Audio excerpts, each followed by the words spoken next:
Hey, good morning guys. Out here getting ready to start tinkering around with this guy some more. I saw that my tracking for my new pilot jets shows that it's in Portland, so I'm hoping that by tomorrow the new pilot jets get in and we can get some good AFR readings at idle, and then I can start doing some test and tuning. But before we get to that, I have to figure out fuel pressure.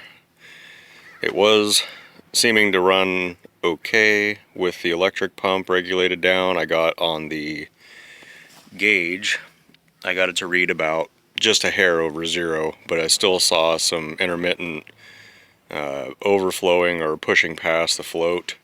So I need to really regulate that down. And based off of an old article that I saw on the Chevette owners page, a gentleman with a kit car did a similar setup to this and used a old 2-barrel carburetor to use the float bowl for regulation of the pressure, and then gravity fed from that float bowl to the carburetors. So what we have here is an old Holley 2-barrel that I believe came off of a Ford Pinto or something to that effect. Anyway, as you can see, I whacked the front off of it because we don't need the barrels, we just need the float. I've plugged up all the necessary holes, left the vent on the top, and we'll use this guy as sort of our intermittent secondary regulator, I guess, to keep the pressure low so that we're just gravity feeding.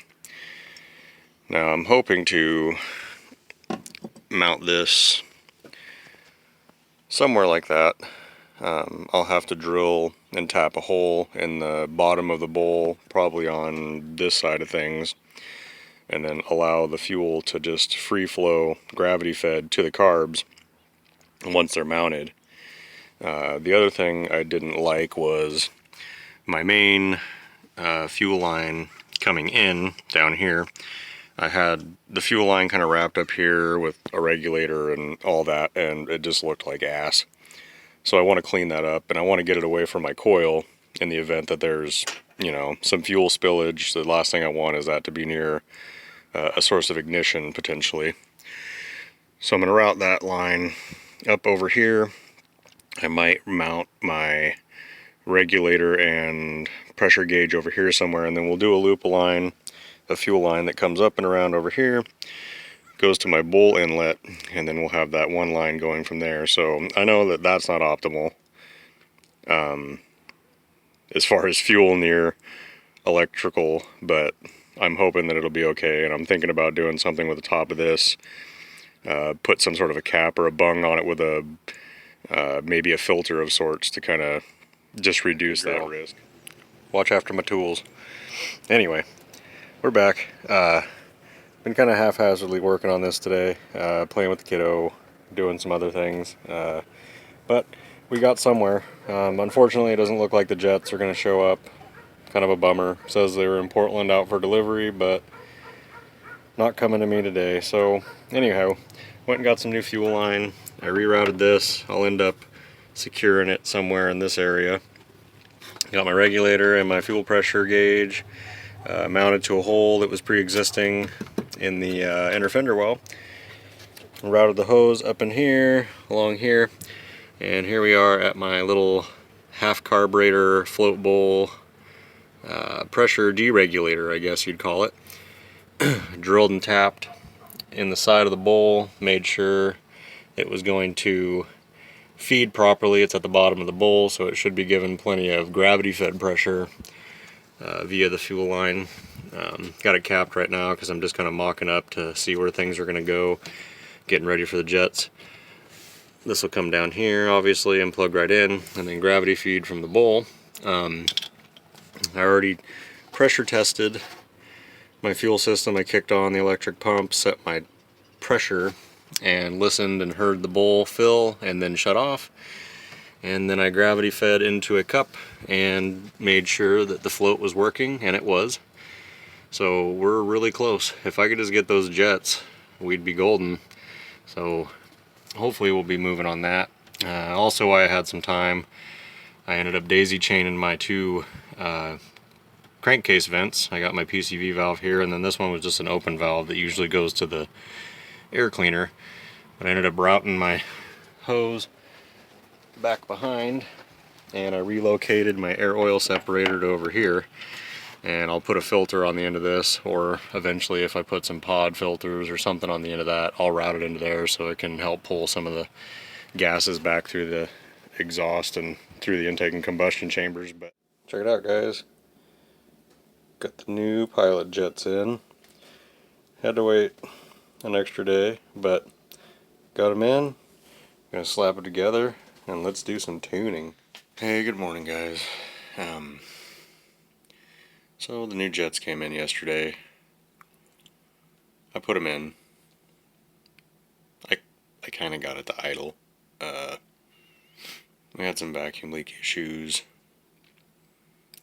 Runners number 1 and 4 were leaking like a sieve. I'm pretty sure with all the test fitting and everything, I've kind of damaged the silicone boots. So unfortunately I had to order new ones. But I did get it to run and drive. My AFRs were sort of all over the place because of the vacuum leaks, and dialing them in was being a little bit of a pain. One thing I did notice, I did take it for a small run yesterday, and it is just lean as all get out under throttle. So luckily I did have some jets that I had ordered, and they appear to be 135-ish. Not 100%. They're unmarked, so I'm just going off of hopefully they're accurate to what I purchased. We'll see what happens. We upsized the main jets. We put in the new idle jets. I reset the idle circuit. I've sealed the carbs as best I could. One thing I did note was this lower red brace that sort of ties all the rack together was a little bit high, so my hose clamps for my runners weren't able to go far enough towards the body, and they were kind of half cocked and tilted, so it was making it really hard to get them sealed good. So let's crank it over and see what happened. Dead cold start.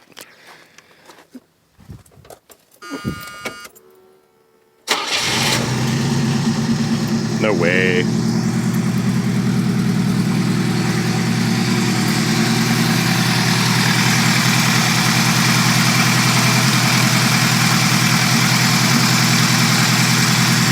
That's running way better.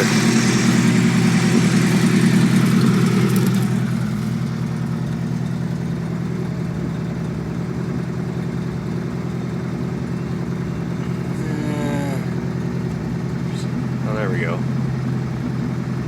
Starting to read. She's a little wobbly, but pretty dang close to where I want it to be for a dead cold start.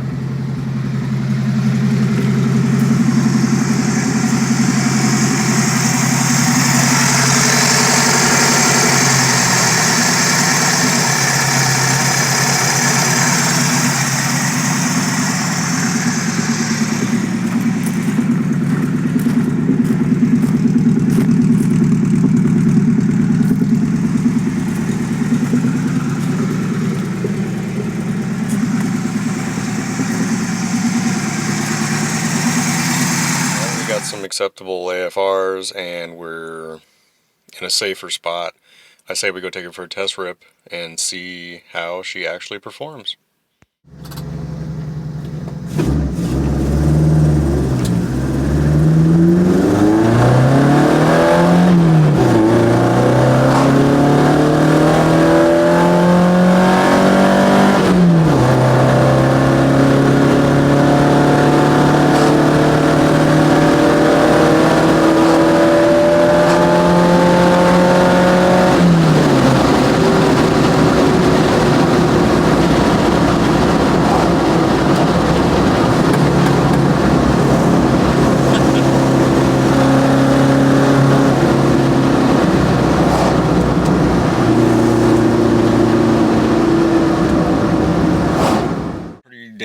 good. It was super rich. I mean, we were like pulling a 9 in our AFRs under wide open throttle, so I definitely overjetted the carbs. The 135s were lean, so I upsized them with a drill bit to roughly 160 because of how lean the AFRs were.